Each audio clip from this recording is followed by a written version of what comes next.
class, we don't know what's going to happen. It's happening on a day-to-day basis, and a month from now, we don't know what it's going to be like, but we're going to understand what's going on. So, what happened with the stock market today?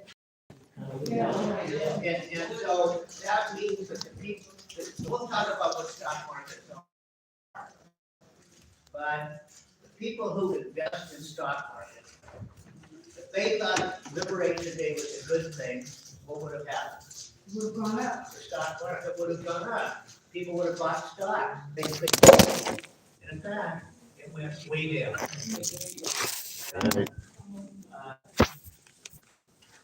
Taking a look at it, for me, as an economist, believe it would make any sense.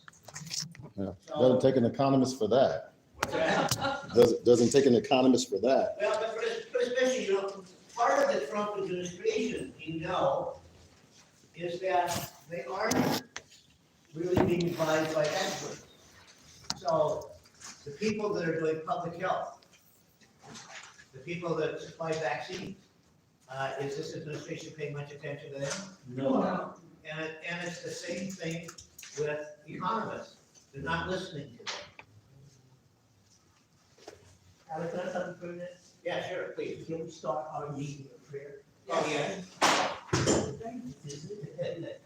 You lead? Yeah, I will. Thank you. Thanks for reminding me. Give you praise and honor and glory, Lord, and we praise your name, for you are worthy to be praised. We thank you, Father, for another week. We thank you for bringing us back, Father, so we can learn. So we can, as learners, we can be better servants to you, Father. Father, have your way. Send us the Holy Spirit to open our minds and our hearts to receive in the service.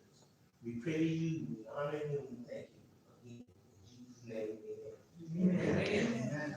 So, those of you who know Brock know he's a multi-talented person, and he and I just had a great conversation before class.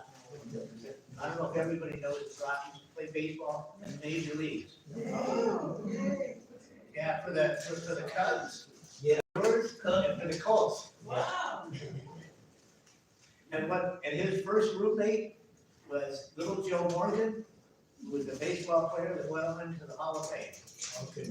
So it's an honor. It's an honor for all of us to be here and to be with each other.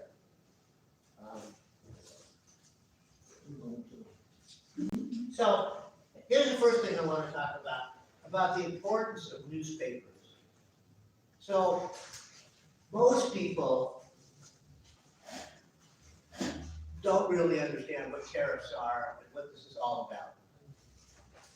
And it's very complicated. There are so many pieces on this that figuring it all out is not easy, but working together, we're going to be able to figure it out, and we'll be able to explain it to people we know.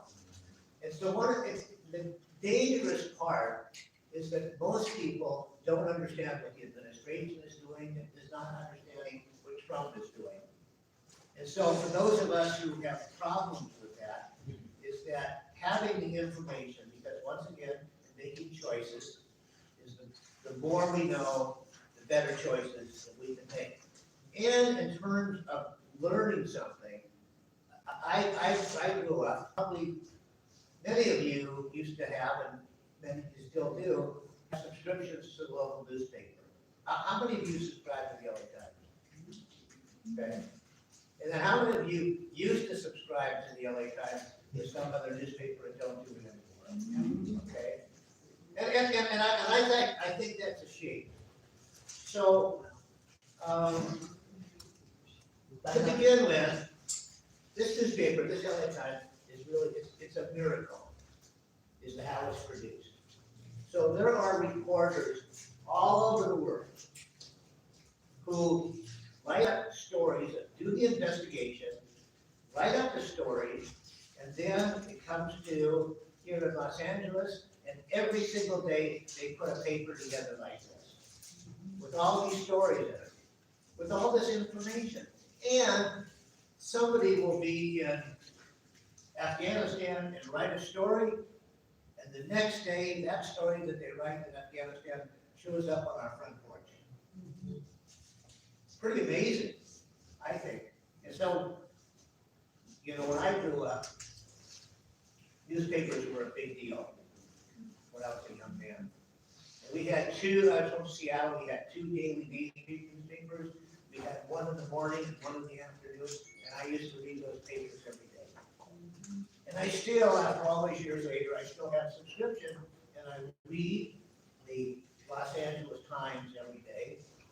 A friend of mine got my wife and me a subscription to the Wall Street Journal, which is about business, and I read that every day.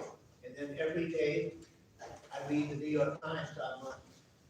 So I do a lot of lying in bed in the morning reading the paper.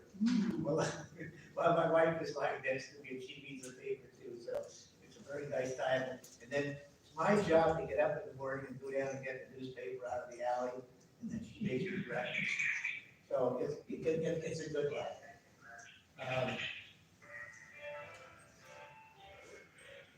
So here's what I think that a newspaper, especially the LA Times, does. I'll put it up on the board. I think it makes us smarter. Yeah, I mean, you take a look at this newspaper here, and when you take a look at it, I mean, it's amazing because this story is from the Tariffs. And then there's another guy who's in death row at San Quentin. Is his story, totally different story. Another about the fact that we have snow, and so we're probably going to have water. And so all these stories, I mean, to me, they're fascinating. The other thing they do, and when I used to teach this class in high school, and I used to teach this class to inmates at Penn Central Jail, is that it's got great vocabulary. I mean, you really didn't, and what I would used to do when I was teaching in high school is that students would have to summarize articles and pick out vocabulary words. So if you take a look at it, you can see that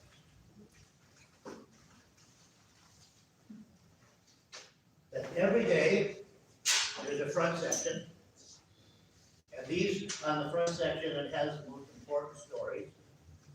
And then you can keep on. And what I'm hoping, so Jennifer got me the information. Well, Hello.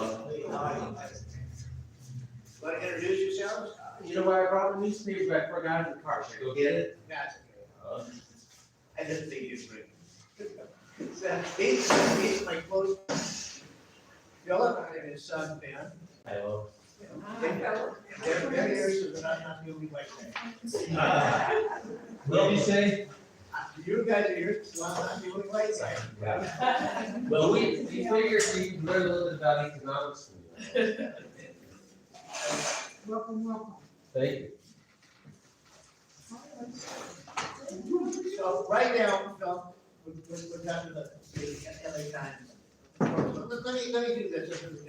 I like to go around and everybody introduce yourselves and very quickly tell us the sense between why you were here, if you were here last time, what it was that interested you that got you to come back, and if you weren't here last time, this is your first time, why you're here. So I'm Sherry Mitchell. I'm here. I was here the last time. I'm an attorney. Also have an MBA in corporate finance and accounting. And I love to learn, and I'm here just to help and learn everything Alan knows. tell me it's you. I'm Tony Warfield, financial professional, licensed insurance producer and financial educator. I was here last time as well, but I'm going to copy this video. I'll remind everything you know, at least for the next 6 weeks. Well, one of the things, this class is gonna go on as long as we want. So if we get to 6 weeks, we're not gonna throw everybody out. And I'll tell you, because the fact that it's liberation today, day to day, and what Trump did with the tariffs, and the results of the stock market, this is one of the most significant days in American economic history. when I said that, if we're reading in history class, we can look at the book, at the end of the book and see who won the war. But we don't know what's gonna happen. And we're gonna look back on this as the day the stock market crashed. Back up again, or will still be a turmoil here? The tariffs that are still in place, but Billy Trump, we may withdraw them. But there was Black Friday when the stock market crashed in 1929. Everybody knows Black Friday. Yeah. We're gonna take a look and remember Liberation Day.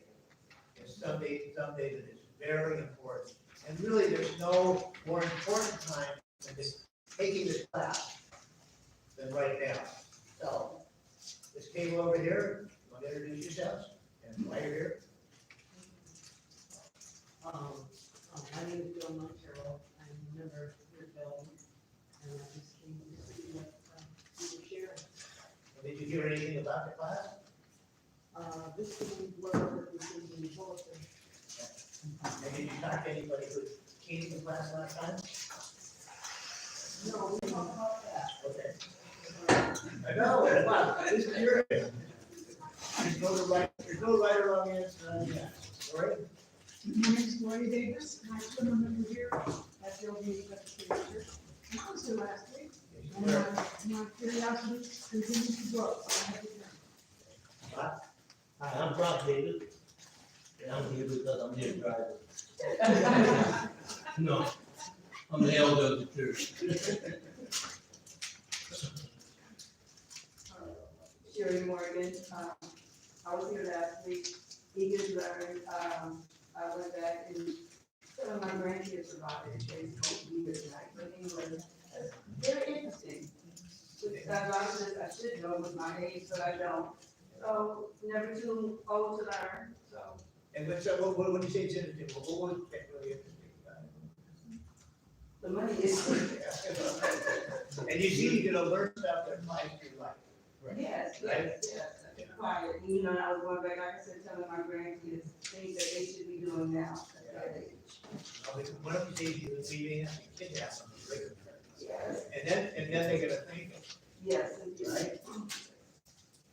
My name is Pickens, and I was here last week as well. I was supposed to bring the children with me this time, but I have studious children who have assignments and tests tomorrow.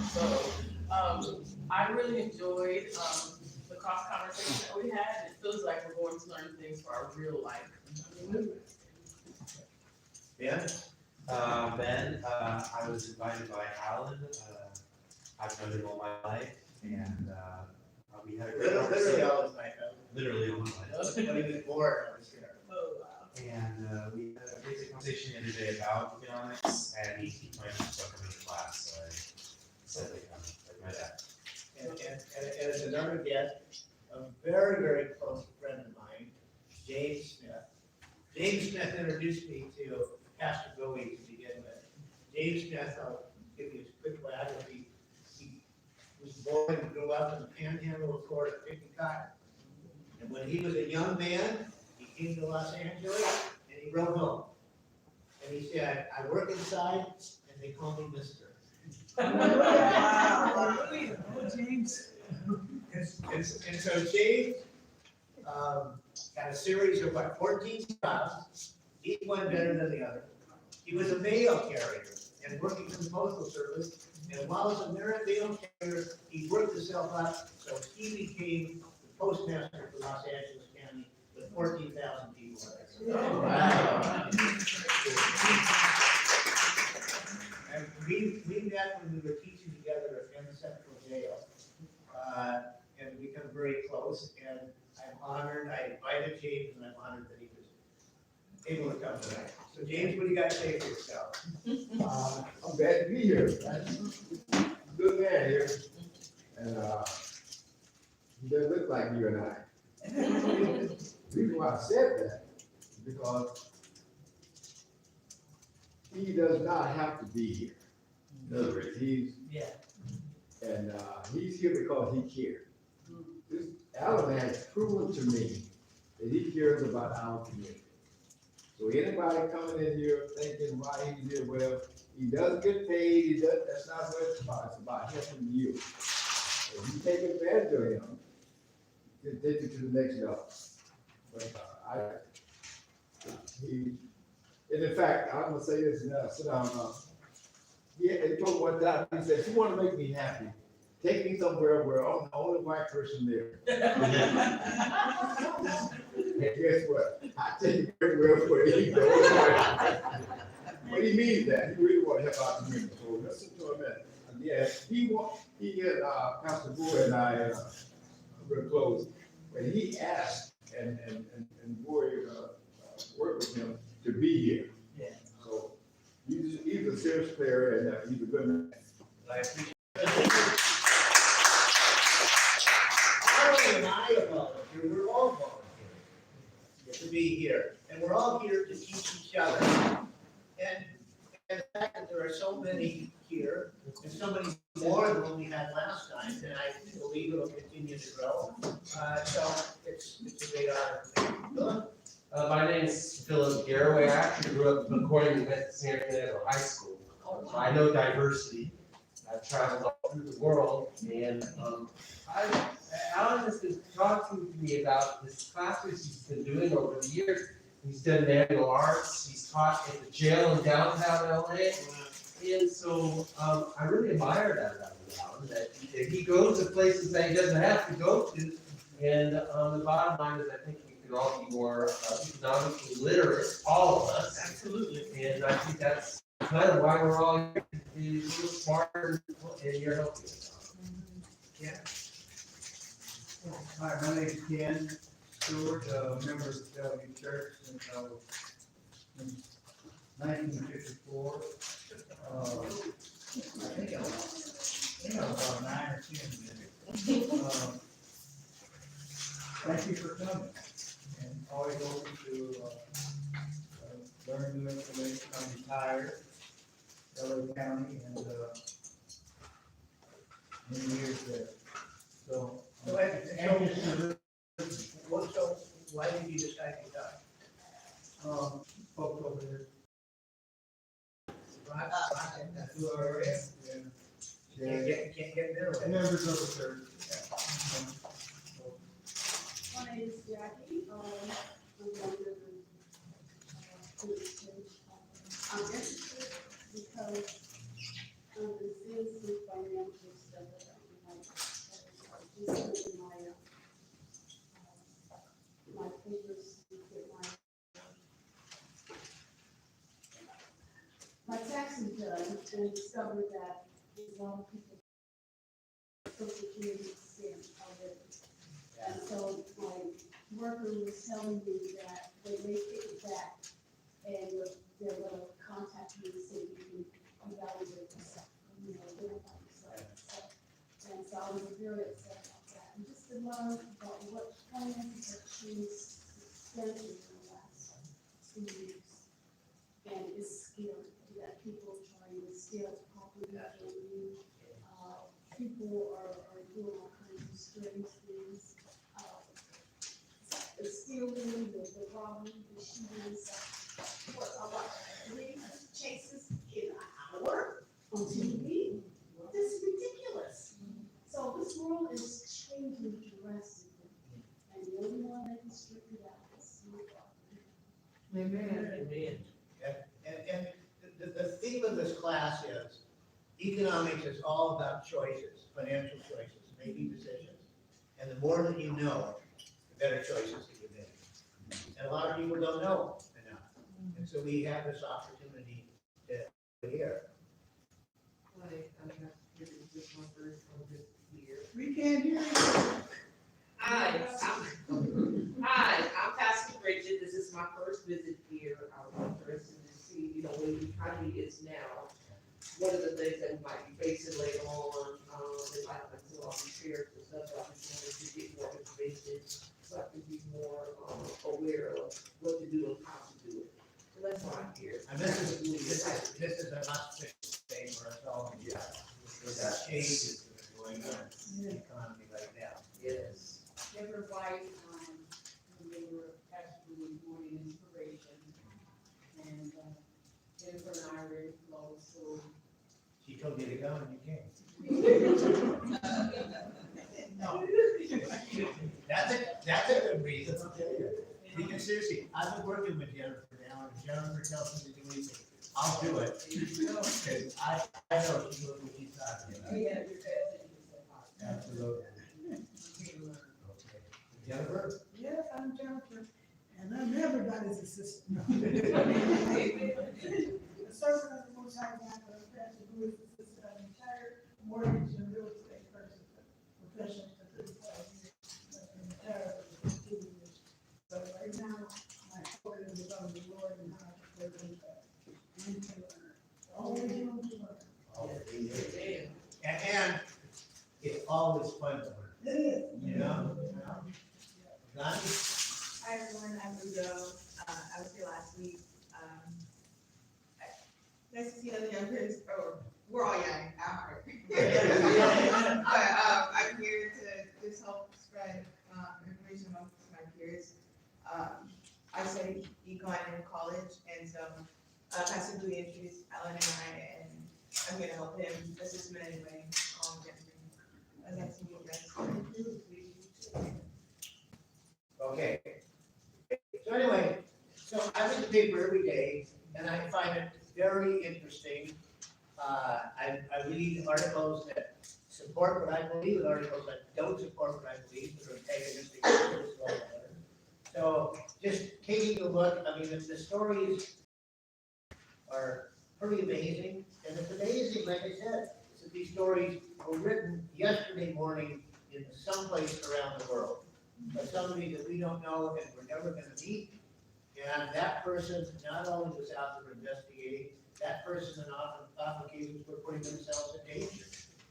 Because they report on governments and what they're doing, and if they're saying things about the government that the government doesn't like, so these people are in danger. And you know what? That's what's happening here.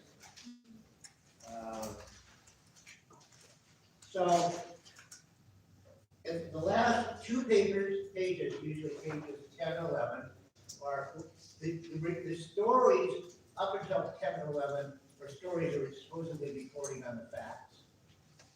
10 and 11, we have a so-called editorials, which means this is the opinion of the church, of the newspaper.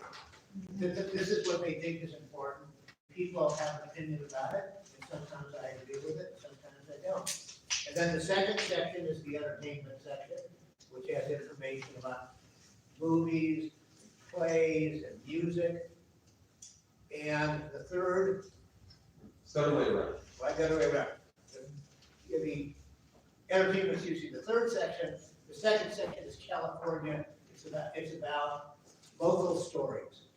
And it has the sports in there as well. I'm a big sports fan, so I make sure I see that. And the other thing is that we have in there is we have the obituaries, which is for people who have passed away. And to me, they're all little stories of history. I find those very interesting. I know, Philip, you read the paper every day, especially you read the letters to the editor that people write in about their own opinion. You've had letters to the editor by you, published in the LA Times. Remember lots of friends. Yeah.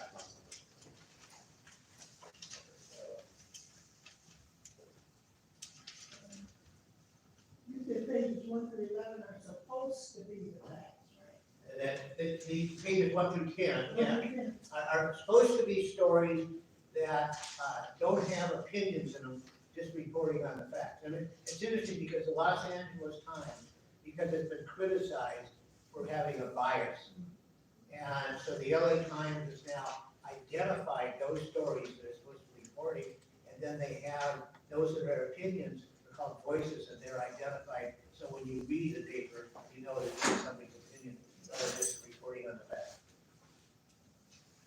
But aren't the facts that are being reported also on this news, because there's a whole lot of, there's a difference between truth and a difference between facts. Yeah, no, absolutely. And see, one of the things that we're going to talk about is distinguishing between opinion and facts in the newspaper or any other kind of publication or on television. that a lot of stuff that's told to us as being facts is not. Yeah, alternative facts. Alternative facts. You're talking about a particular news station. Right, right. Come on. So what the paper does, it educates the community.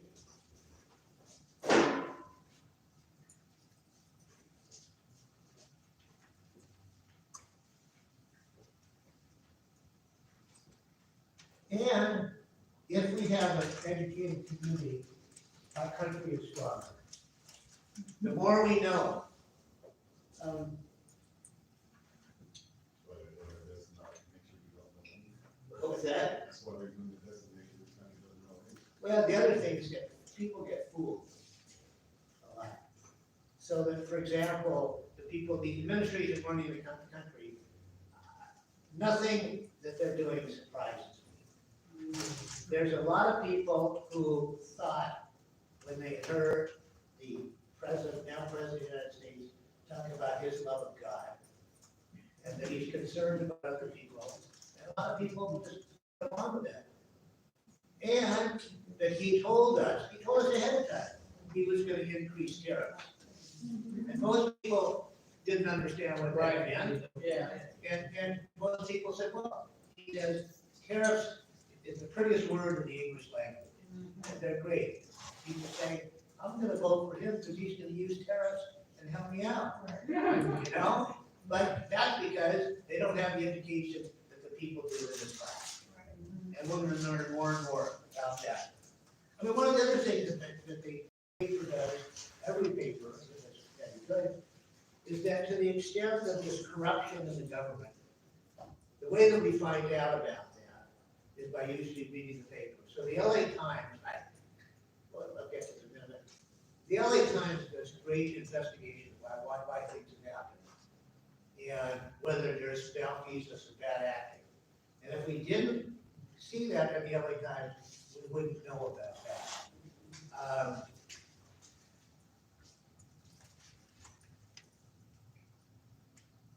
And it also applies to anything that you are interested in. Whatever it is, you can find out about it in the LA Times. So this is somebody who really likes sports and baseball. I make sure I read that all the time. So it's an interesting story. It also provides employment in the community.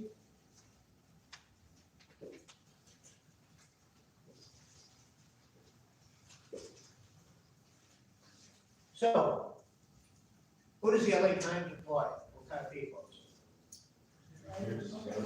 Writers, journalists, Printers. what? Printers. Editors, right? How about the people who deliver the paper? You know, they're out there making money. So there's always that it does that. And then it also helps businesses out by giving them a way to reach the consumers by having advertisements. That's right. So if a business wants to reach people, they place an advertisement in the Los Angeles Times, and then people read them sometimes. So here's a question. So how is providing all these services, how's the newspaper business generally these days? Pretty successful, makes money? Definitely changing. It's gonna be Definitely mine. changing. Well, how's that? No, please, don't try to go on the computer. They what? Go on the computer. Yeah, Everything's on the computer. yeah, so you can see it online, and as a result of that, just get it to the bottom line, our newspaper is making more money now than they used to, or less money. Last time, That's last right. on there. Because, Subscriptions are coming. okay, yeah, because, and so what are the things that makes the newspaper less valuable to people, or why they don't read it as much? It's dated because it has to go to print, whereas online it's faster. Exactly. You see, you know, when I was a kid, we'd read the newspaper a couple times, twice a day, and we'd be up on it. But just at that point, the national news is, I think, 15 minutes. And cover much at all. So that was our way of getting information. Now we've got all kinds of ways. You get information and you get it very quickly. Something will happen and you won't get the information the next day, but you get it instantaneously. And then how about, are people, are people, are people using the newspaper as much to figure out what to buy? No. Because you got the computer. So I was just talking to Ken, 2 nights ago, and he was asking about, why the newspapers weren't doing well. And I said, well, when was the last time you bought something in the store? And he said he couldn't remember. And then I said, well, when was the last time you bought something online? He says, I do it every day. So, and how about attention span? People, you think have greater attention spans to be shorter. I mean, people are used to getting things pre-digested and given to them very easily. And they don't have the time or interest. So as a result of that, the Los Angeles Times is owned by a billionaire. And he is not in this to make a lot of money. They say the way to make a small fortune in the newspaper business is to start with a large fortune.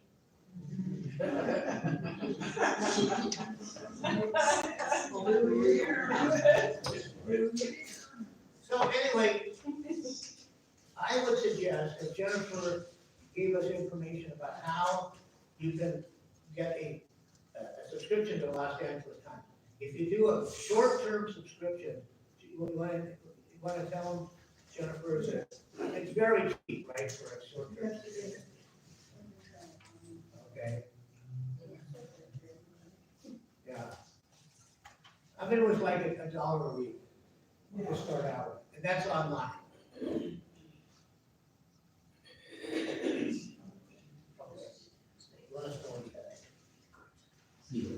Okay. I'm sure everybody should have, I said it to everybody, right?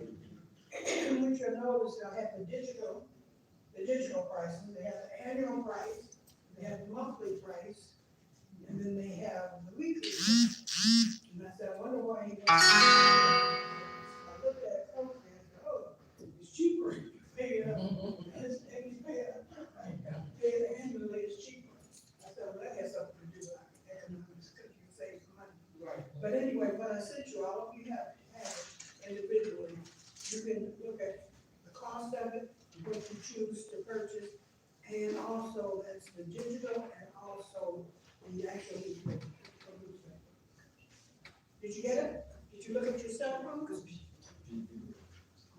Those of you who were last week got it, because you were already on Yeah, this. you were all on the list. And to the new people here, make sure that you sign up on the list of your email and phone number. And they can always go to LA Times subscriptions, and that'll give you the, for that.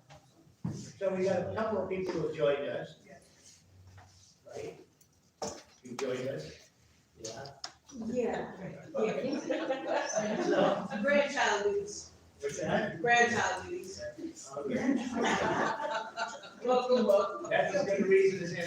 But what we did is we went around and introduced ourselves.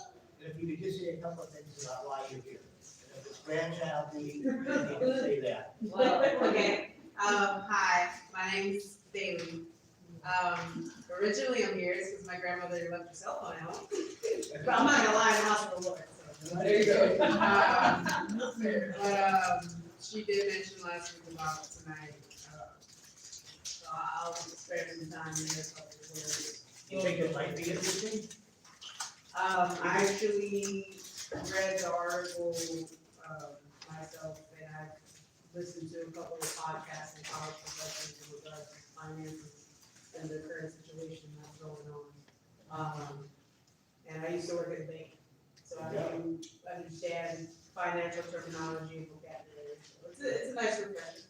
And so what we say is that economics is all about making financial choices. And the more you know, the better choices you're gonna make. Most Americans don't know that much, And that's one of the reasons they make terrible choices. Having that interest in being here and participating and learning from each other is why we're, sir, you are? Well, I'm Nicholas, this is my grandmother, why I'm here. Yeah. I actually like financing, I just graduated my accounting degree, so it's actually, I like to learn. What kind of degree? Accounting. Oh, really? Okay, right. You got some fans here. So, we're gonna talk about tariffs here.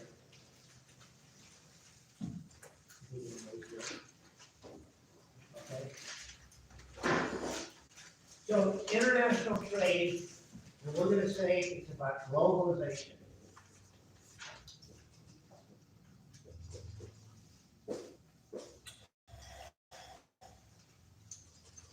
And globalization is about the fact that the world, for various reasons we're talking about, has become much smaller than it used to be.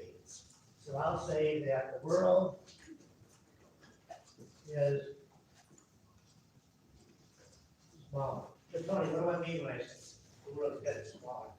The entire economy has become homogenized with other nations, and because of that, no one really has access to all the riches that we used to do taking advantage of other countries. And if you really want to go through that, we'll go through that. We will. Did everybody hear him? No. Oh, sorry. The world is smaller because the economy has become more globalized. Before, the United States used to take advantage of all the other countries. But now, because everyone's economy is caught up with the United States, basically, we have a lot of partnerships with other countries to try to maintain our position or our status in the nation. But as other countries continue to build their partnerships with other countries, including Russia, China, and everyone else, and with the information that we have, the technology we have, it makes the world small. So, Philip, tell your son how, when we were growing up, if you wanted to call somebody in England, what would you do? In England? Yeah, Well, when I grew up, we had dial-in phones at our house. and then you telephone, and who would you call? Sorry? Who would you call? Well, The operator, they right? go for overseas, I guess. Yeah. When I was little, I wasn't calling overseas. What's that? When I was little, I wasn't calling overseas. No, but if you did, I presume and you that- know, the thing is, I love it when you turn on these old movies, and somebody get on the phone and they'll call up and say, operator, I want to talk to somebody in London. Switchboard. And then what you do, they said, okay, so you wait around for the operator to find that person and then call you back. Okay, so is it easier now or more difficult? Much easier. The world's become much smaller. I still remember I was on vacation in Southeast Asia, I think it was Cambodia. Yeah, it was a number of years ago, and there was another couple with us, and all of a sudden his phone rang. And it was his office calling him from Los Angeles. I was stunned. How did they do that? And now we just take it for granted. So that in terms of doing business between various countries, it is much easier, right? So if you want to place an order in back in the old days, you'd have to call somebody on the phone or write a letter and then wait around. And now you want to place an order and you send a text or an email and it is automatically received and automatically taken care of. And so as a result of that, is that world trade has increased or decreased? It's increased because it's so much easier to do.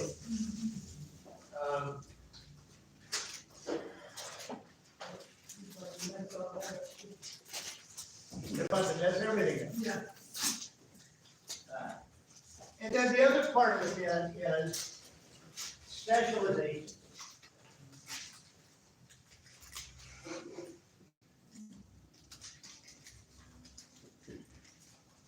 So my grandfather, great-grandfather came from Russia to the prairies of Canada. He was leading a group of, I happen to be Jewish, so it was a group of Russian Jews who were coming to Canada, and he was out there before everybody else. So he was there the first winter. The winter came earlier than he thought he would, and so he dug a hole in the ground and put some logs over it and some trees, and he lived like a gopher for that first winter. And he had to do everything.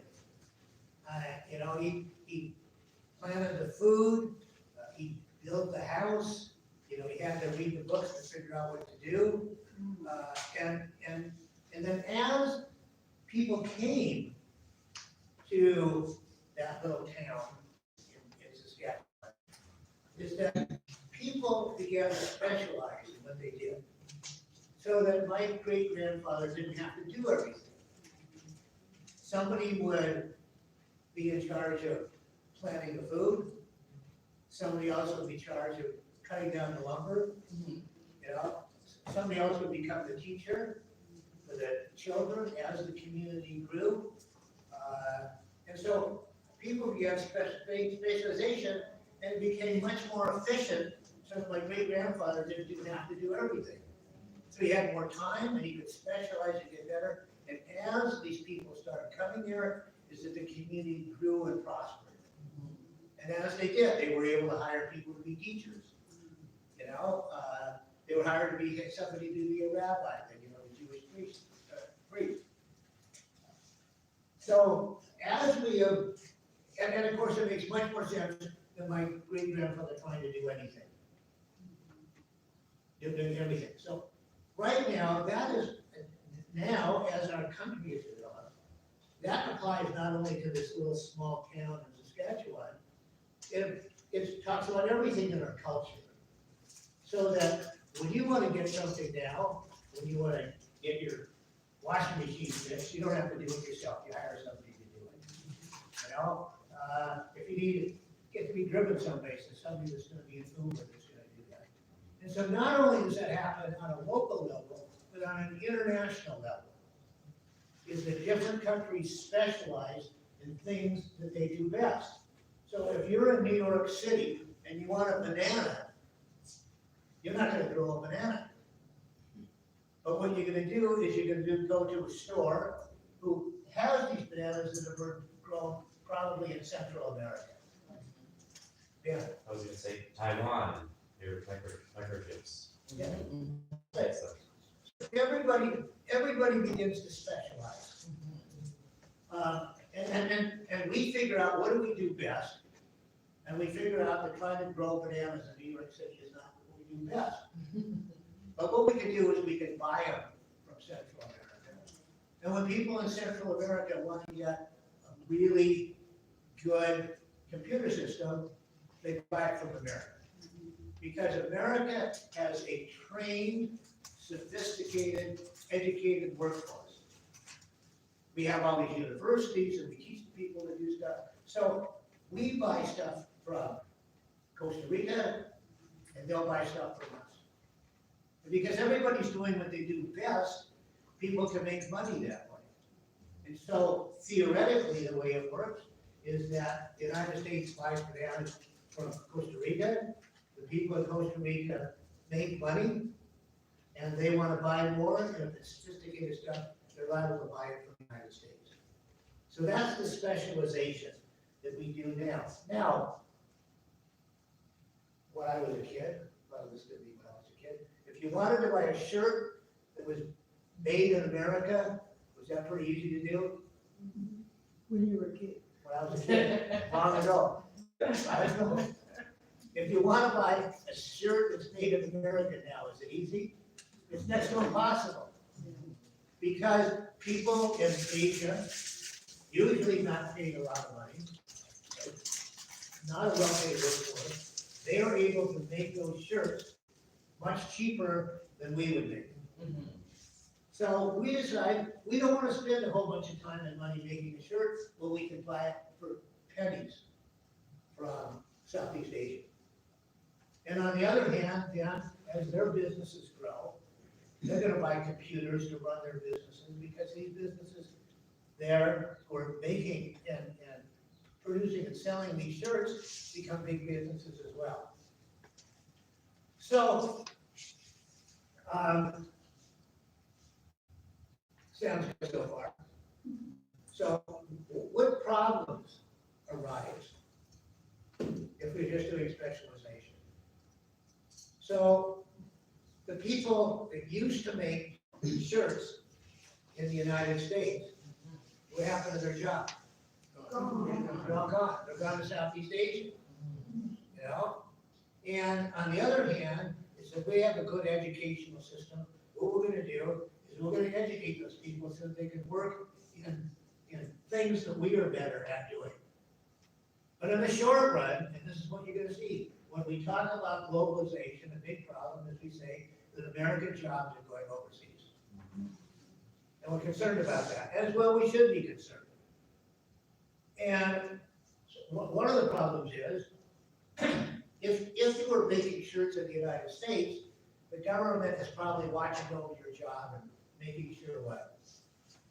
That you're paid, that the conditions aren't bad, right? That there's not toxic waste where you are, that you have housing. And so when those people in Southeast Asia are competing against American workers, there's an advantage to the owners of those companies to not provide all those services to those workers over there. So they're hiring somebody, they're not protecting their health, they're not paying as much as they should, and so those people that produce the shirts and they compete against American workers, and of course much cheaper over there. So there's all kinds of regulations. There's an organization called the WTO, the World Trade Organization.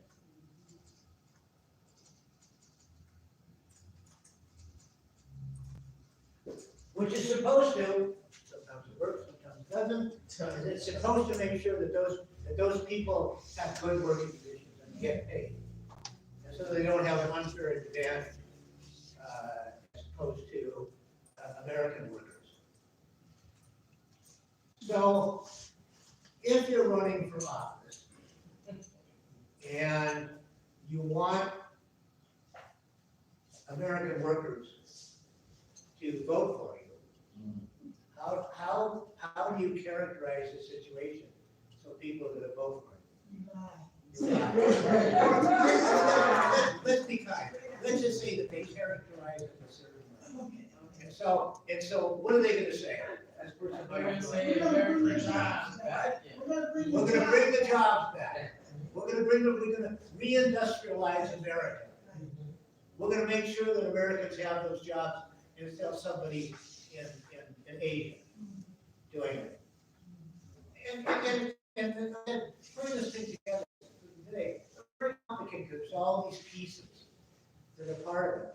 So on the one hand, the fact that we are getting people in Southeast Asia to get the money, and then they are buying American goods, if that all works right, you know, it's gonna be advantaging them and advantaging us.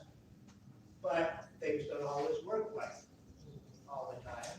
And so that people like politicians in the United States can say, listen, what I want to do is that I want to keep those foreign-made goods out of the United States. So I'm going to create what we call trade barriers.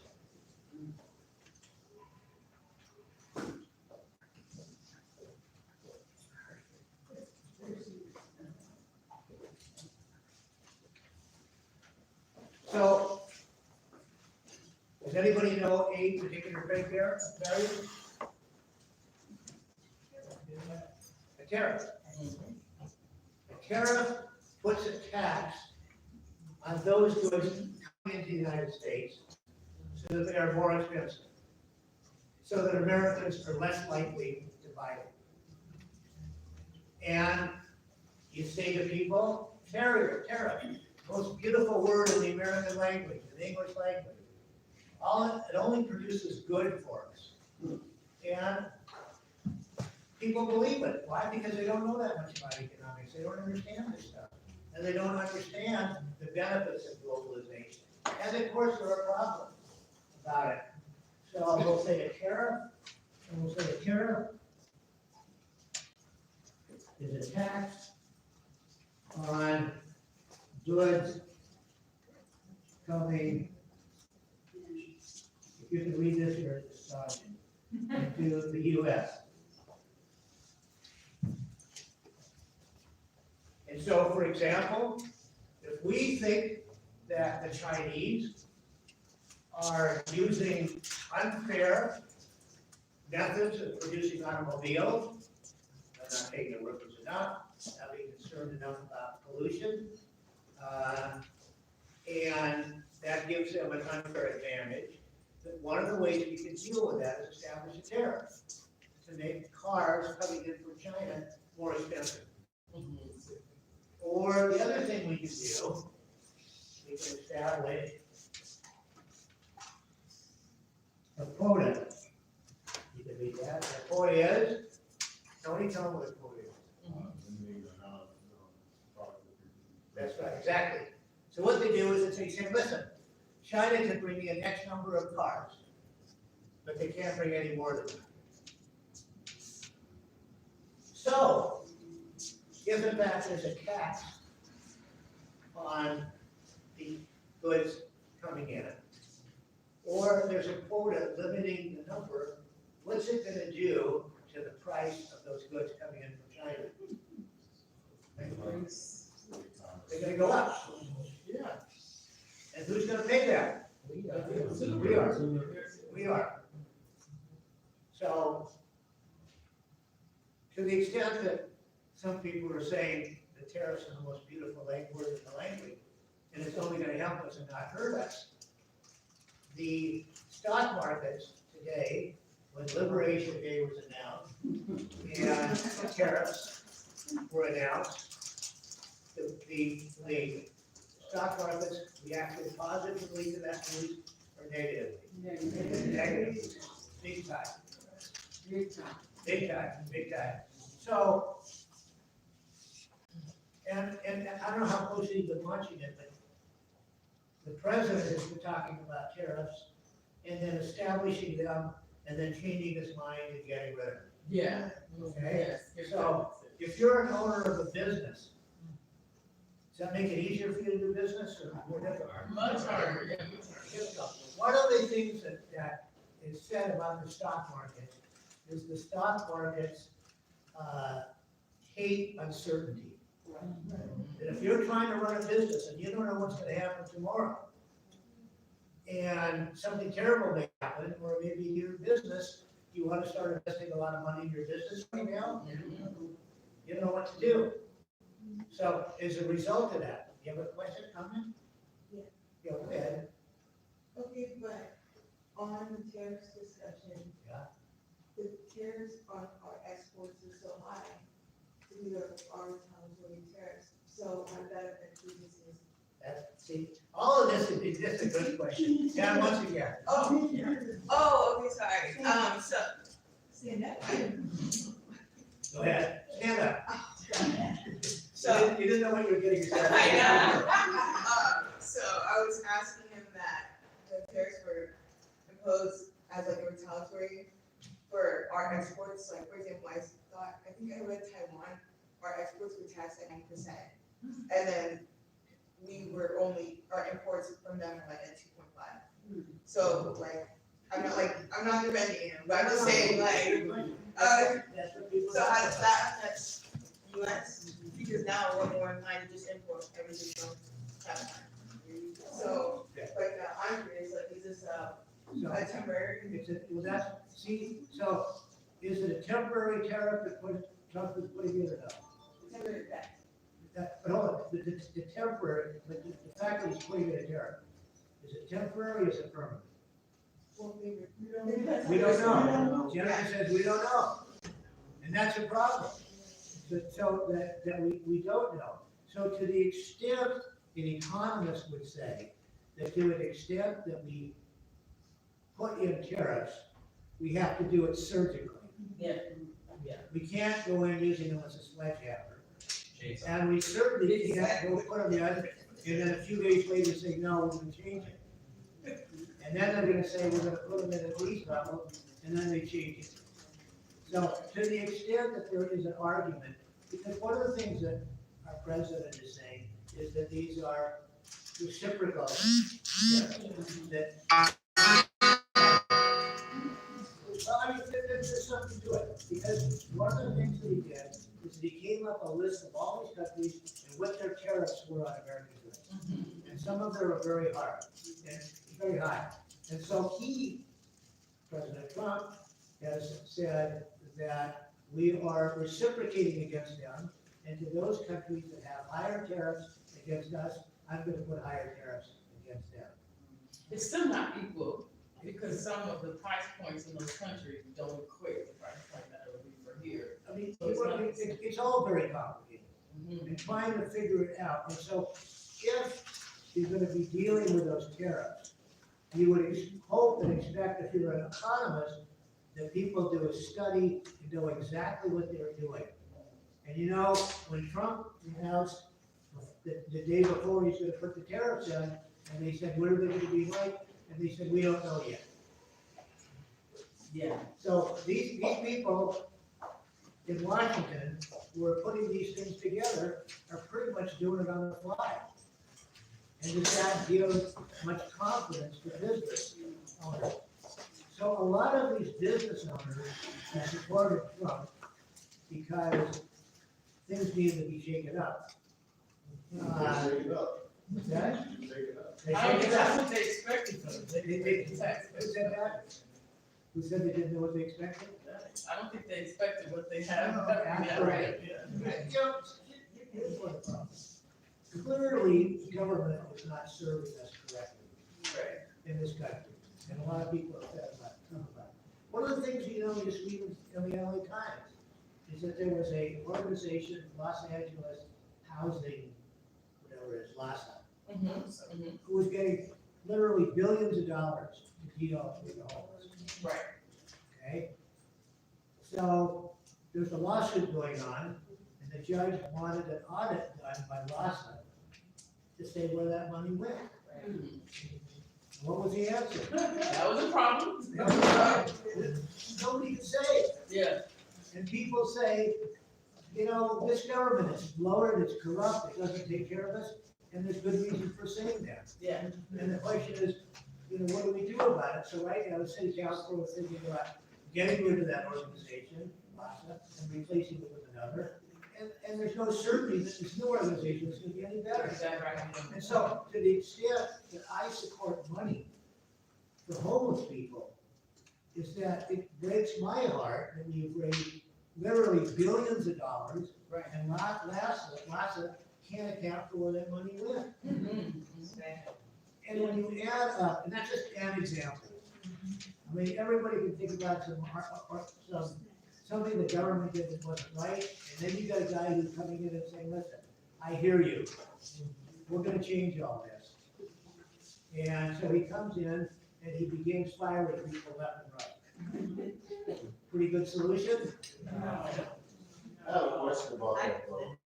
I kind of like wanna say something about in that regards. I am majoring in communications, and I've taken a course in the workplace environment when it comes to communications and what happens. I think, and I could be wrong, the tactic of firing people is to keep some type of business going. That's just my Is it opinion. what?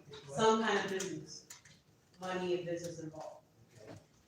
I currently work in the education system. I'm coming up on 3 years, and I've seen everything literally from 2021, no, 2020, 3 years from now. So between then and now, there's a lot of shift and changes due to the fact that everything is involved with something. There's, just like how you're explaining about the tariffs, there's gonna be some kind of bargaining or some kind of negotiation involved in every single thing, no matter what. That's just my opinion. Listen, everybody's opinion is equal, and we're here to teach each other. And we have different opinions, and if everybody had the same opinion, we wouldn't need to be here. So have you paid much attention as to how he's fired people? I've paid a lot of attention. Again, I think it's due to Yeah, so it's due to money, we wanna save money, but, so, all of many, somebody wanna respond to that? Yeah. Do the money, not because he wants to save money, he wants more money, he's greedy, capitalism breeds this sort of thing. But he has no boundaries, he has no boundaries, or no walls. And do you think in terms of the fire rates that he's at, if he have a moral compass? No, in he's that? just, no. And so, not just the cruelty of people being fired rather, what does it do to the mission that they're working on? Exactly. It's destroying it. He's a disruptor. He's a disruptor.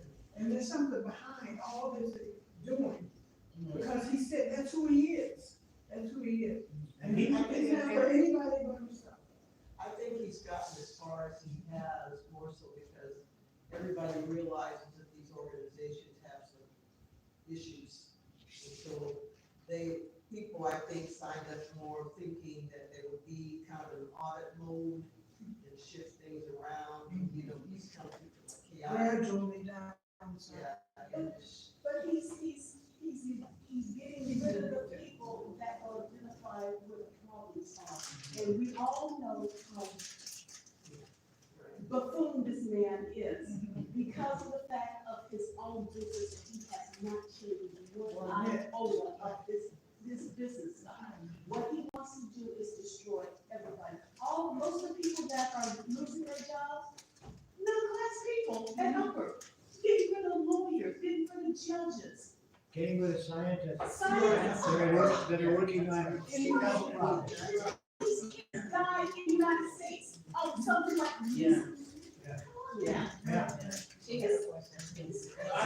That's what I was gonna say, I don't think there's anything wrong with changing some things, but he's not systematically looking at how it hits everybody. I also work in academia, and he put a moratorium on certain kinds of research happening, right? If it has this name in it, it can't do this kind of research. But what happens is when you're looking at a disease, you're looking at where it's most effective. That might be a disparity. That disparity might look like a certain group of people, but if he puts a moratorium on that, he's stopping the work there, but also the lives of the researchers. Whole entire departments are no longer being able to be there. And we work with, for instance, my colleagues works with Veterans Association, right? With the veterans. And so there's a moratorium on travel and hiring. So you can't hire anybody. And if you're not a full-time employee, you get fired, right? You can't continue on. Well, the majority of the researchers and a lot of the people in positions that are permanent are contract workers that have been there for 30 years. And the way the system works is every year you just renew your contract. So if in 1978 you got in February, they just renew it in March. But that's the system. So now if it's February, March 1st, you're fired because we can't rehire. And so whole departments are out. And Just motives are wrong. Since we're going down the rabbit hole, I'm saying is that, he's hiring foxes to guard the hens. They're not looking at the whole entire system, and so you're cutting this off, but it's also bleeding all over. My feeling is, I say that I've never been as pessimistic and depressed about America as I am. And I mean, I don't blame Trump as much as I blame the American people. We knew what was happening. We knew what was going on. And there were smart people, and they said, listen, I'm spending too much money in taxes, and I got all these government bureaucrats. And if you fired everybody at the post office, who's gonna deliver the mail? Who's gonna sort it? You know what? I don't think, I said before, there are not that many stupid people in America I don't think, I think you cheat. I think Elon Musk, all that money, they bought that election. I do not believe that many people in America voted. I don't actually do one. But that's what it does. That was the thing for years ago. But I tell you, why all those people voted for him is they don't understand economics. That's right, that's exactly And right. they, and, you know, and he says, listen, this is what I'm gonna do, and everybody says, right on. They don't know how the system works. Yeah, and so, I mean, that's one of the things, so, you know, I taught this class at Manmarks High School for a number of years. I thought you looked familiar. You were my third period class. Yeah, yeah. Well, one of the reasons I'm here, right, because I think we're having these kinds of conversations in our households, kitchen tables, Everywhere. with all our friends. We're talking about how pessimistic it is, it's terrible. One of the reasons I'm here is because I do think it's a prime time and an opportunity for something to change. Our system, I think what is good about this administration, it is showing us the holes and weaknesses in our system. So if you think about the Depression, if you think about Reconstruction, if you think about these kinds of history, a lot of building happens immediately after a big war or destruction. So what can we do? At this time, You know, we could get together and talk about economics with each other, and we could find out how we can solve these problems. That's what we're doing, and that's all we can do. No, Saturday at noon, you can go to your city hall and stand with other people who might not agree with you. That's true, that's true, yeah. That's where I'm gonna be on Saturday. Tell them about it, Philip. On Saturday, it's called Hands Off, about because the government is getting his government is going on our people, our regime. Yeah. And at noon, all across the country, and there's lots of political organizations involved, and I believe downtown City Hall, I'm going to Culver City where I live, but it's gonna be all over the country. This will be national news. You're familiar with it. Yeah, Noon on Saturday, there's gonna be demonstrations, and I, as Martin Luther King, Gandhi, civil disobedience, we do have a power in our voice. Yeah. I don't believe in violence, but if you're willing to stand up to your beliefs, Yep. and a lot of people do it, it actually it does work. Yeah. And I think right now, because it gets darker before dawn, Right. this man is like showing in capitalism, we can go about American injustice, because there's a lot of it. Yeah. But also, if it works and functions, I'm on Social Security. Right. And I know there are people, if they lose it, they won't even have food in the refrigerator. Exactly. And so it's becoming real now to, I believe it's becoming real to the population. Yeah. So you start losing it to your, in America, the dollar, it's about money. Yeah. And when it affects you personally, Yeah. that's when you see change. Yeah. And I think that's that personally, because, well, today's a good example. Yes. You know, I think that hopefully people will be, You think people will come out because people are tired? I'm just gonna talk about my generation, you know, maybe like those. They're tired of marching. I'm just gonna be honest. They don't want to march. So we don't want to go. I'm not saying we. No, they don't know the history. March. They don't want to go on because one, they saw that happening with another generation, and it didn't work because we're here. So a lot of the young people that I work with and the people that I talk to say, we don't want to do what you guys did because we're here. So. But there are things that improve also. I agree, that's my argument, I agree, but we're here. Yeah. I mean, that's a depressing, I'm going because Philip told me. Right. That I had to go and told me where to go. Right. In Culver City, really, and so spread it around. Right. I mean, there's a lot of people, of course, that, you know, are very dissatisfied, and if they wanna do nothing, that's their business, but we encourage them to go. You know, you just want transparency and honesty in your Yeah. life, that's. I'm not gonna lie, I'm a 99 baby, that artist that's on the age. Yeah. And you laughing, I'm just gonna be real, like, like 99 to 2001, let's be real. A lot already took place, I barely remember other than my grandmother and mother telling us where they were at 9/11. Then the crisis happened in 2008, 2009. And there was a lot of shifts within government. I'm not saying that I'm tired. I'm personally saying I'm not tired. I've just seen a lot by this point. I just had to tell my grandmother her favorite animal is got a tariff. He signed off, believe it or not, no, go online. Trump signed a tariff on penguins. So do you think there's Look any? it up, I That's swear what's to going on. You're aware, you're aware.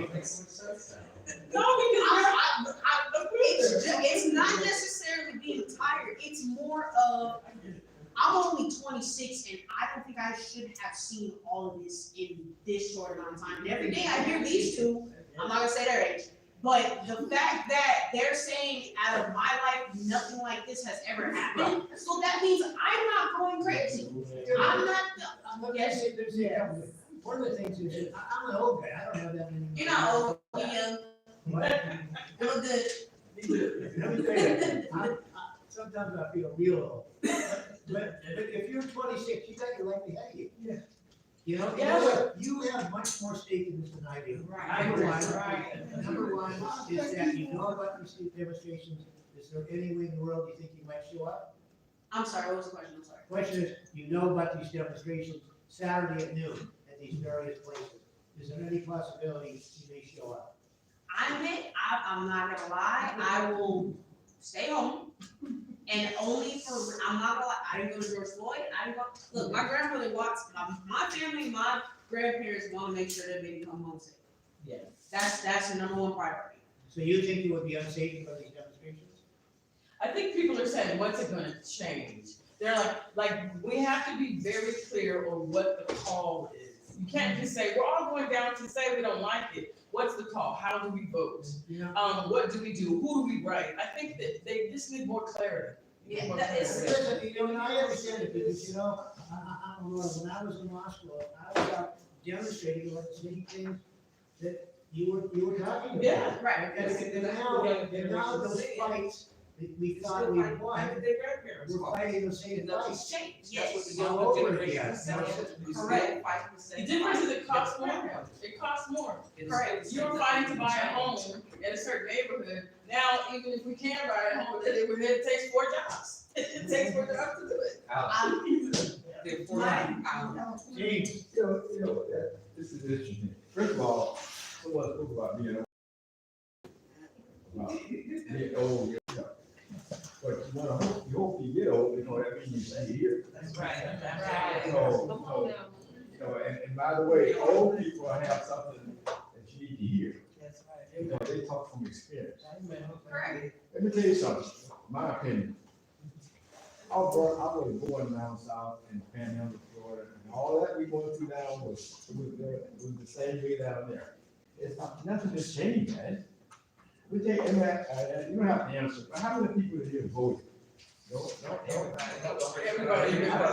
I bet you half the people here didn't vote. Well, let me tell you why. So we all up and on about Trump. Trump doesn't have any idea of any of these things going on. This stuff is already written. When they told you about that 2025 thing, nobody thought anything about it. They started from day one, taking care of things because it was already planned. Right. The people that planned it is not Trump. Trump Yeah, he's a he don't even know what's going on. He said it. All the people that planned that stuff are the people in those communities. Yeah. And so when you have your councilman and your all those, you have to vote for those things because it goes up to that. So the point is that in California, we're liberal and Democrats win, and you got, I bet you right now, and but nobody can tell me anything that Maxine Waters done in the last 10 years. So, don't get mad with me, I'm just saying, she doesn't even have to campaign.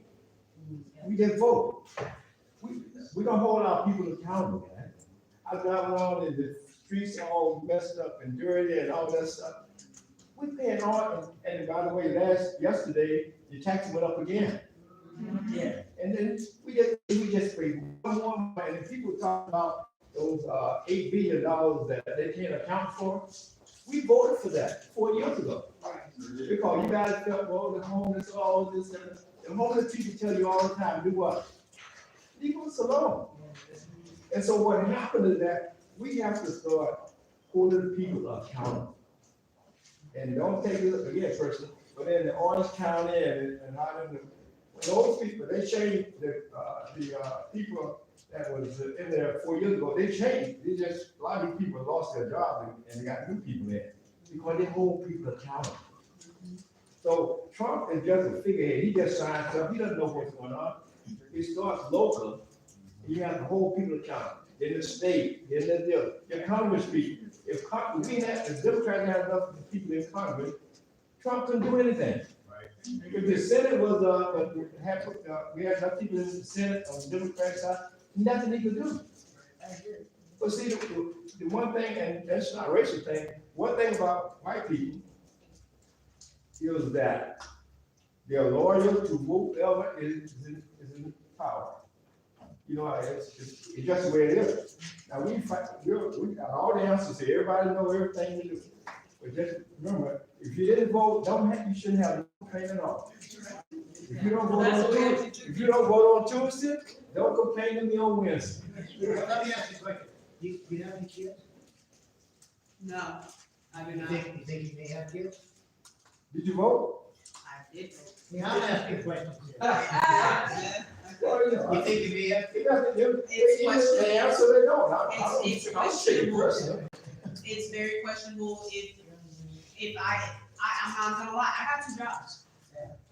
I have 2 jobs to try to make weight and make buy. If I can barely take care of myself, go to school at the same time while trying to maintain school, why on earth would I bring an innocent child to this world? That doesn't make any sense. Listen, I don't have any kids.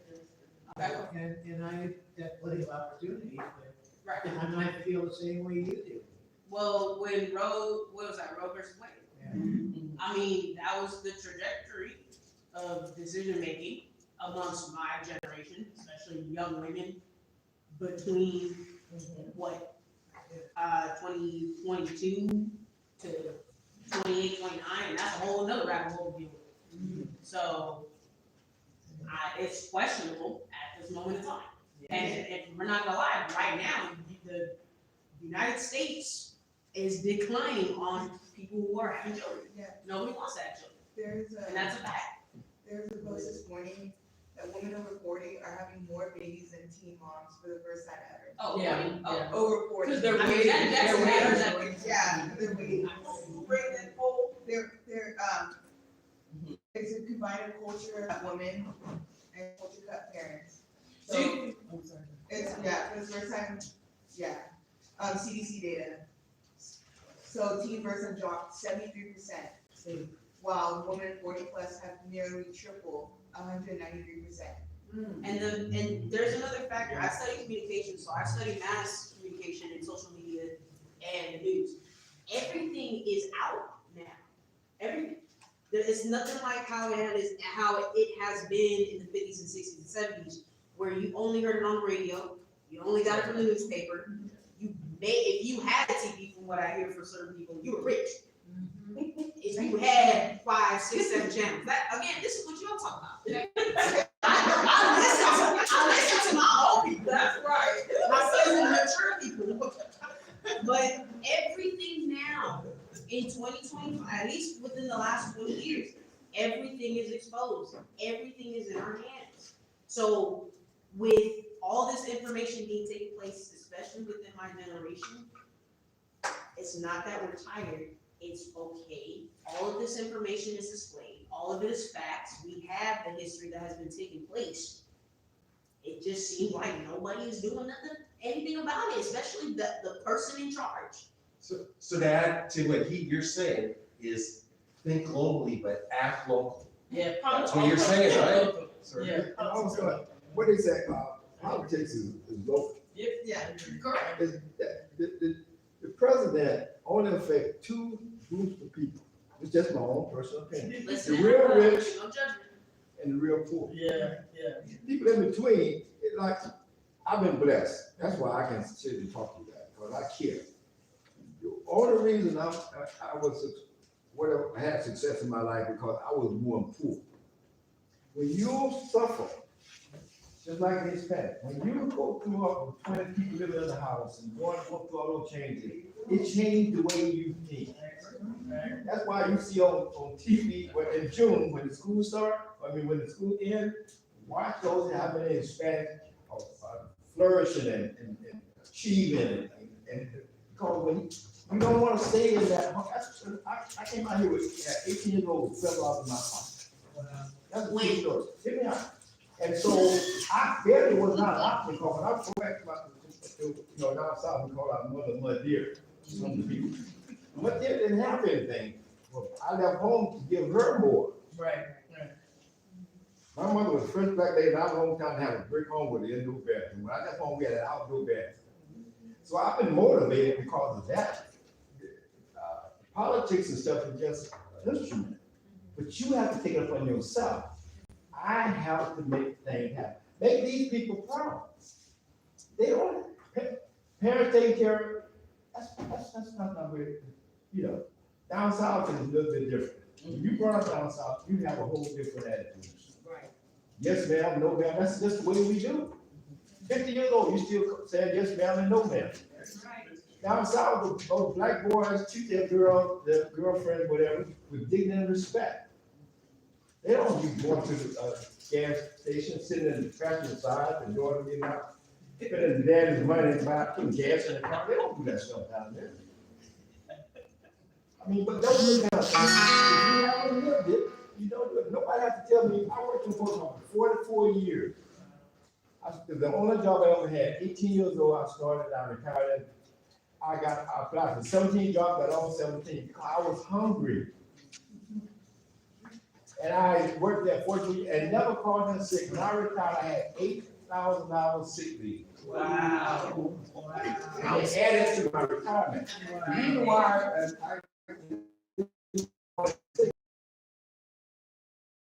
there was no sick leave. Yeah, I am $3 a minute. I don't call in sick. James, we appreciate this, but we just. I'm just sharing that with you. No, This is so cool, this is great. Life pandemic versus post-pandemic was different. We had ChatGPT over a majority of these jobs that like our middle class would have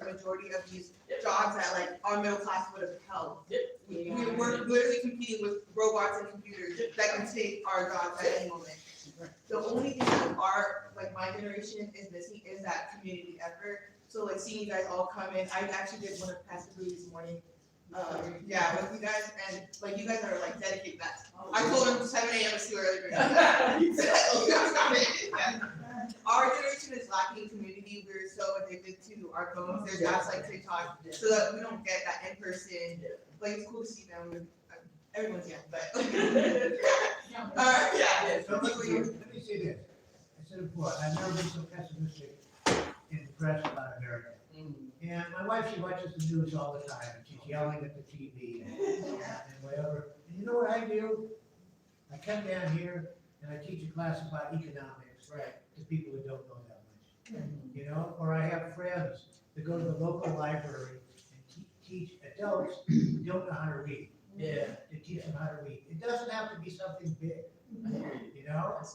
It's the little things, and I can get up in the morning and look at myself in the mirror and say, I'm not changing the world, but I'm doing something. Yeah, that's right. That's what Kendra said. Man has been on earth for a long period of time, and we have gone through different eras and different ways in living. But a lot of things remain the same. I don't care how much technology we have, there's still life and death. There's still things that we have to do in order to survive. That has not changed.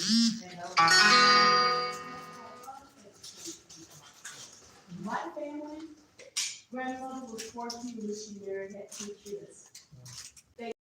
They built a big house for a whole family. All her life, from the day my father died to the day she passed away 7 years ago.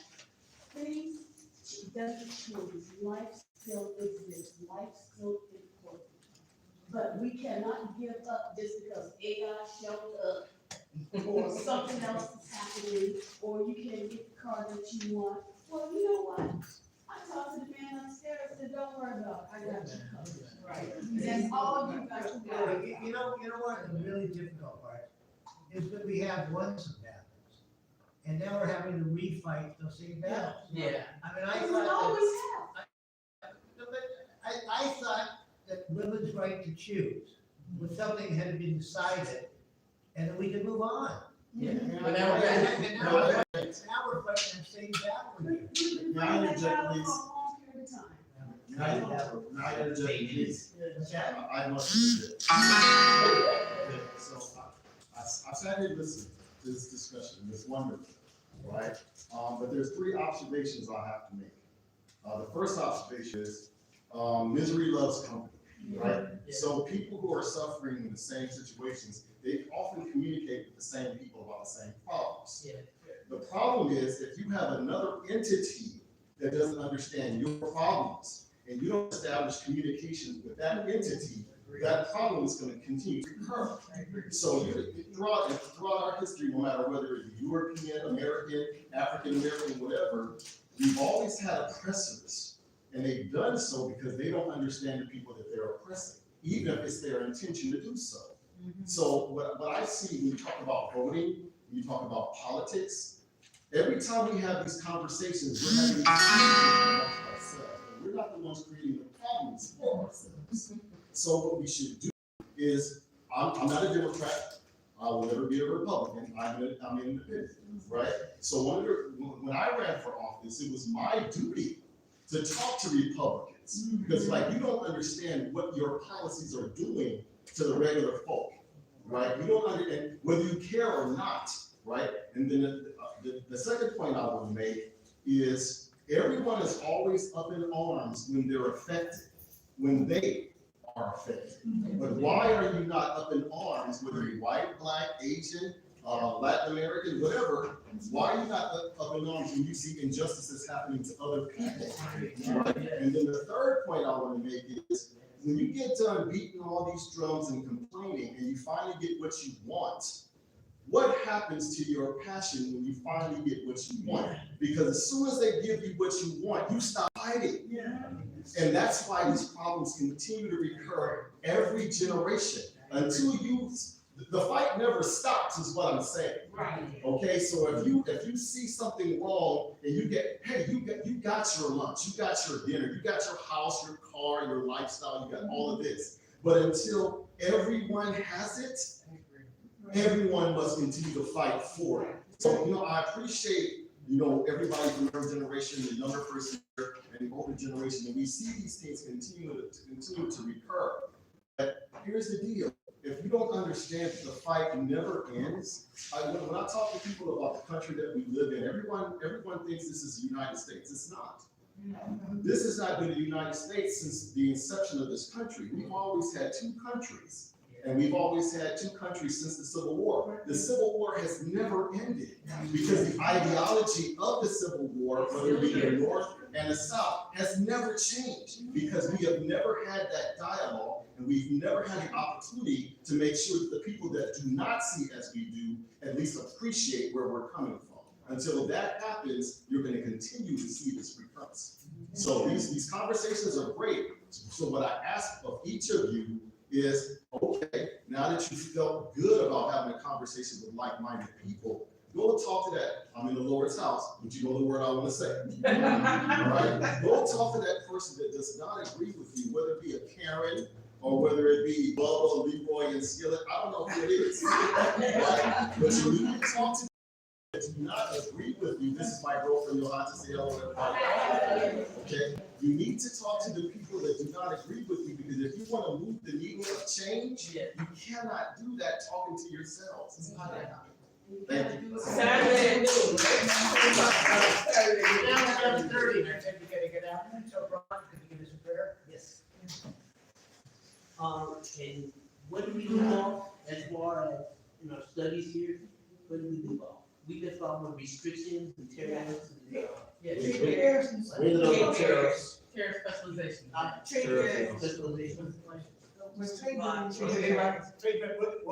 here's what's gonna happen. So when I give these, somebody said, who was it, said I thought I was the only one that gave. I said that. I get homework all the time. But you don't have to read any of the stuff, I tell you. If you wanna get something out of this class, you ought to read it. So you're going to, for very cheap, I would suggest you get a subscription to the LA Times. You start taking a look at it. If this is a continuing story, we're gonna be back here next week, just picking up. We'll have another week's worth of information about what's gonna happen to the stock market within the next week. A lot of Republican senators have said they disagree with what Trump is doing. So we're gonna find out what happens about that. So this class is set for 6 weeks. It's not 6 weeks, it's as long as we want. If you wanna go home anytime you can, and then we can continue to have these discussions, and I tell you, it amazes me. I'm so blessed to be here and hear what, you know, what you have to say and the commitment. So, we're making ourselves better and we're enjoying it, and so we're just gonna keep doing it. So we'll pick up taking this information we have and reading the newspaper within the next week, and so we have more information to talk. Okay. And I was talking to Gunny, you know, who's helping out of this, and Gunny says, I'm not sure, I don't get any direction about what I'm supposed to do, and I say, I don't know where I'm going. It's like they ain't give you any direction, but we managed to do it.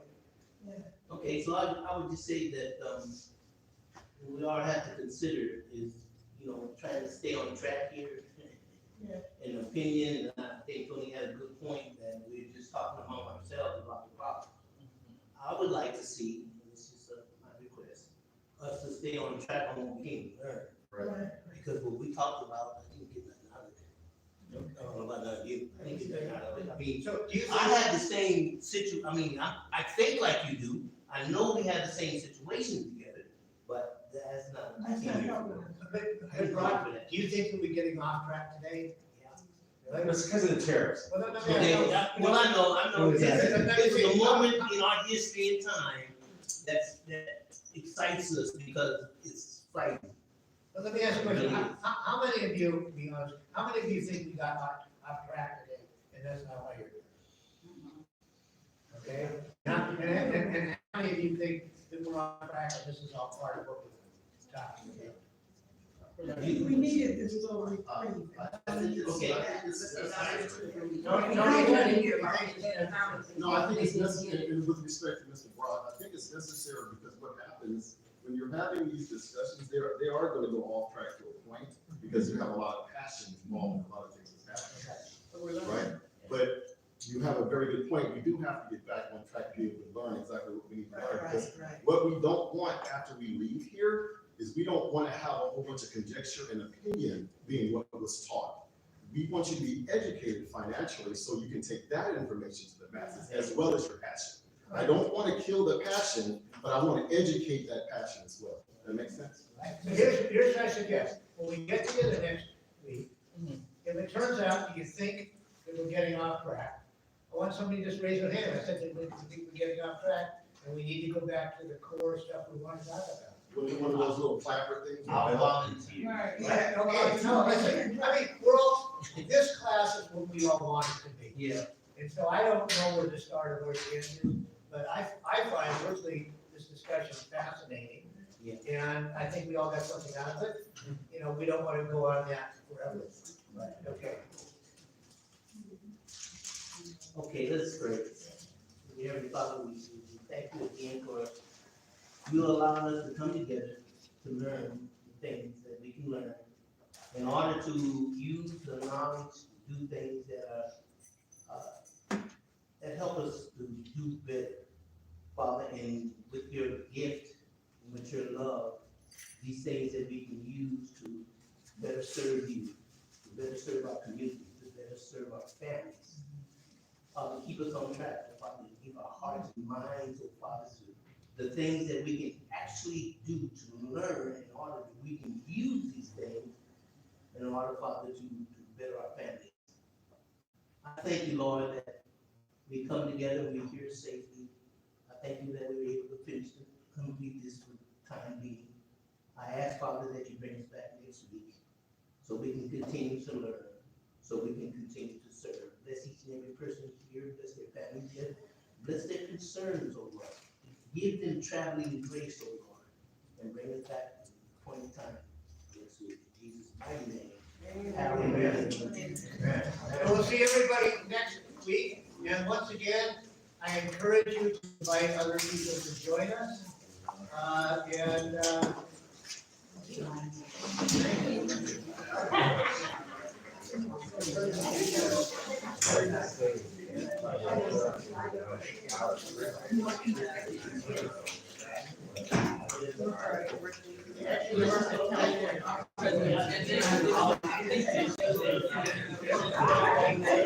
I'm right there.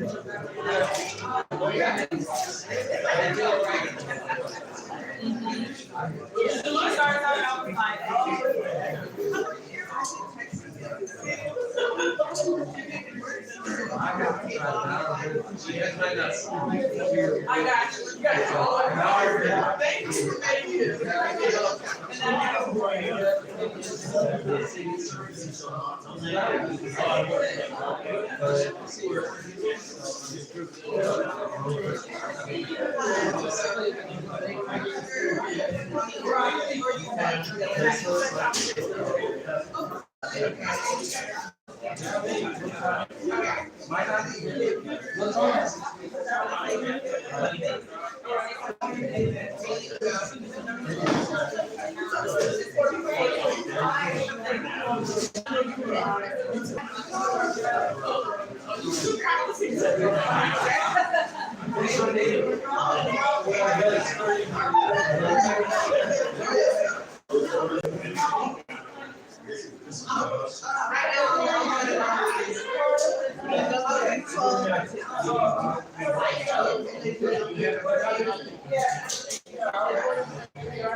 Love you more.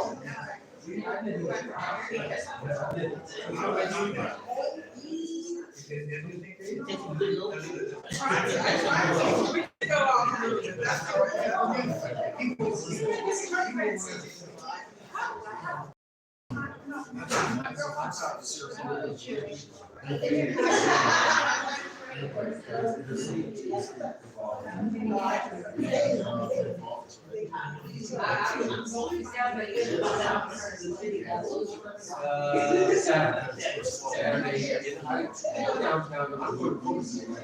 can go online. Yeah, go online, hands off.